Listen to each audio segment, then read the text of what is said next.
Le constat que nous faisons, à la fois démographique, social, urbain d'aujourd'hui, nous conduit à avoir une vision de la politique du logement à 5-10 ans, mais aussi à penser court terme, parce qu'il y a des mesures d'urgence à prendre. Aujourd'hui, nous présentons 22 propositions, et je vais en citer que 4 ou 5 pour prendre un exemple. 22 propositions, il ne faut pas y voir une martingale dans une de ces propositions, une seule qui changerait le tout. C'est plutôt la totalité qui nous semble, à court terme pour certaines, à moyen terme et à long terme, par exemple sur les mesures d'urbanisme ou de droit de mutation, venir à la fois simplifier, fluidifier le marché et surtout, le plus important, rendre les logements plus abordables. Deux premiers sujets qui sont macro, le sujet de l'urbanisme. Le premier sujet d'urbanisme, c'est quoi? C'est en zone tendue, là où il ne faut pas gâcher le sol, là où il ne faut pas gâcher le foncier, de définir des hauteurs minimales et non plus maximales, c'est-à-dire renverser la pensée qui a prévalu à tout l'urbanisme depuis des décennies en France, pour ne pas gâcher le sol, mais aussi offrir aux maires, non pas contre eux, mais pour eux, un rempart avant les élections et les échéances de mars 2020, au chantage des voisins, des associations qui vont leur dire le PLU, le plan local d'urbanisme, permet 7-8 étages et ils vont leur demander de construire 4 ou 5. Et bien sûr, à cette pression, il est très difficile aux maires de ne pas céder. Et donc, si on définissait des hauteurs minimales, on offrait un rempart législatif derrière lequel ils pourraient se retrancher pour ne pas céder à ça, puisqu'ils ne pourraient pas le faire. Et beaucoup de maires à qui j'en ai parlé seraient d'accord. C'est un renversement de la pensée de l'urbanisme en France.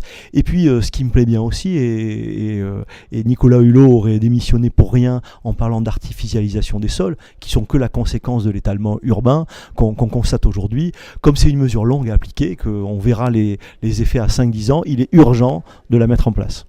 La deuxième mesure, qui est une mesure qui dépasse très largement le sujet de la promotion immobilière et du logement neuf, c'est rendre plus liquide, plus facile l'achat et la revente de logements, en baissant 80% des transactions en France par une baisse des droits de mutation et par la mise en place d'une progressivité. C'est-à-dire que moins le logement est cher, plus le pourcentage est petit sur les droits de mutation, et donc financé par les 20% les logements les plus chers, un peu comme ça se passe en Espagne.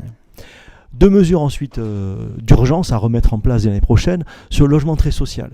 Invraisemblable que sur le logement très social, les pensions de famille, c'est-à-dire les ménages les plus fragiles qui sont logés dans ces résidences, l'État ait profité pour passer la TVA de 5,5 à 10%, alors que sur les produits de première nécessité, et le logement très social en étant, comme le sucre par exemple, la TVA est toujours à 5,5. Il me semble que le logement des plus fragiles est beaucoup plus important que la TVA sur le sucre. Ensuite, un rêve qu'on a brisé, celui de l'accession en propriété du moment le plus sensible, on va dire, de la vie d'un ménage, celui où il passe d'un logement social à l'accession en propriété, qu'on a brisé par la suppression pure et simple de l'APL accession. Tout le monde a parlé de l'APL location où on a enlevé 5 €. L'APL location, on n'a malheureusement pas enlevé que 5 €. Ça nous aurait très bien convenu. On l'a supprimé simplement et purement en totalité. Et puis ensuite, un sujet plus important, c'est d'offrir un plus grand nombre de logements locatifs qui tendrait d'ailleurs à réduire les loyers si on arrivait à rendre ces logements moins chers pour les investisseurs institutionnels. C'est de libérer et faire revenir les investisseurs institutionnels sur le marché du logement locatif.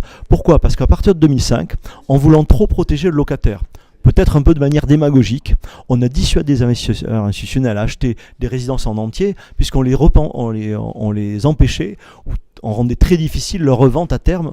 Donc ils ont trouvé une solution, c'est de ne plus en acheter et d'arbitrer leur patrimoine au fur et à mesure des 15 dernières années, ce qui a non seulement pas protégé les locataires, mais enlevé des logements du marché locatif, ce qui a donc rendu plus difficile le fait d'en trouver. Bref, 5 mesures, j'en cite, et peut-être une dernière qui est un prérequis à tout, c'est de régionaliser ces politiques, de laisser les maires, les présidents de métropole, avec les préfets, de moduler la loi. Si on est à Lille ou à Marseille ou à Toulouse ou à Paris, en région parisienne, ce sont 36 000, parce qu'il y a 36 000 communes, situations différentes, et même à l'intérieur des communes, il y a des situations différentes. Laissons et faisons confiance aux élus locaux.